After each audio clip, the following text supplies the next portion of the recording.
Salut à toi, j'espère que tu as la forme, car aujourd'hui on va pas parler de Photoshop, ni ne faire de tutoriel sur de la retouche photo, et encore moins sur des prises de vue vidéo, mais on va parler de audio.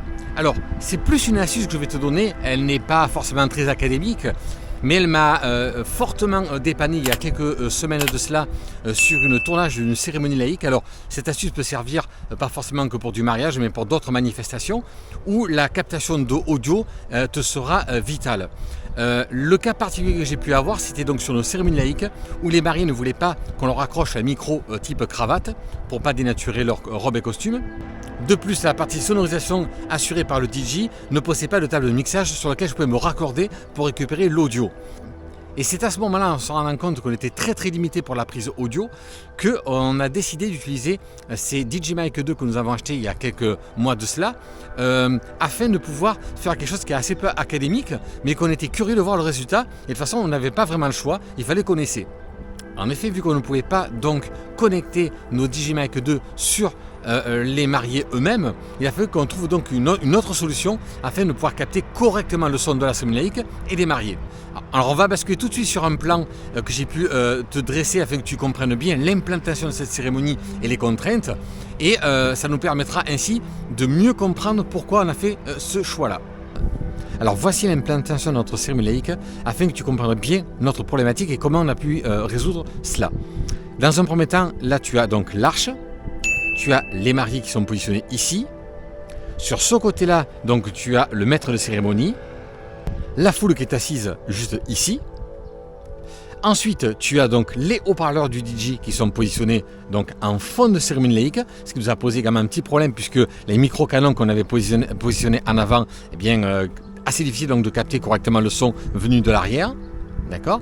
Et là, donc les trois postes de travail, donc les trois caméras positionnées. Donc tu as la cam numéro 1, donc là c'est un trépied fixe, donc qui filme la scène en plan large.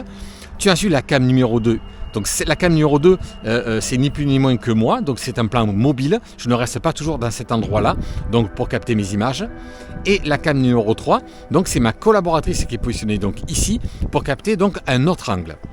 Bien sûr, nous sommes équipés de ce qu'on appelle le micro-canon pour capter la cérémonie laïque, mais étant donné que nous avions une distance par rapport au marié assez importante, le micro-canon ne s'est pas révélé franchement efficace.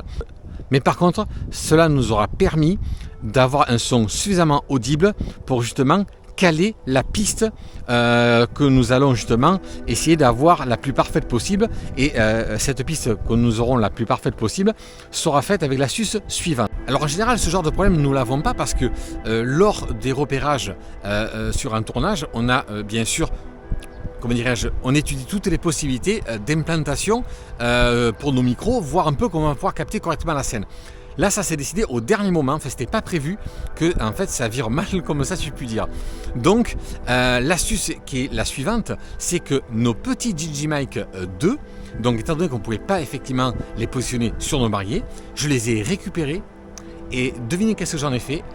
Je les ai directement avec le petit aimant qui est derrière le DJI Mic. Eh bien, je l'ai directement collé sur le haut-parleur du DJ. Oui, tu as bien entendu, on a bien pris ce petit DJI Mic 2 aimanté et qu'on a collé directement sur la grille du haut-parleur.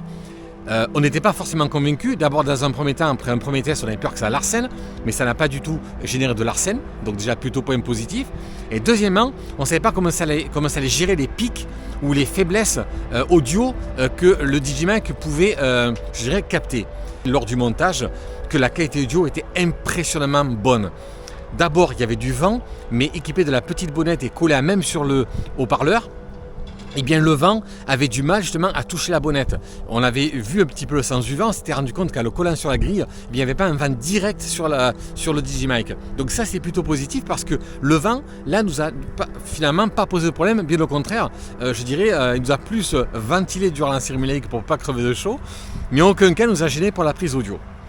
Deuxième chose, lorsqu'on a commencé à synchroniser nos pistes du son pris par nos micro-canons et cette piste que nous avions collée sur le haut-parleur du DJ, eh bien on s'est rendu compte que eh bien, c'était excellent. C'était vraiment, mais alors on est vraiment resté idiot sur la qualité de prise de son. Pas de pic d'écrêtage qui fait qu'on ait du son de perdu. Lorsque les sons étaient trop doux, ou justement parce que les gens parlaient avec les micros trop éloignés de la bouche, mais étant donné que le micro était collé à même à l'enceinte, Ça nous a même permis de récupérer ces sons-là qui étaient plus bas, un peu trop bas. Donc finalement, on s'est rendu compte que l'opération longue était plutôt gagnante. Et c'est pour cela que qu'est-ce qu'on a fait? On a racheté un DigiMic 2, mais seul, donc pas un kit complet.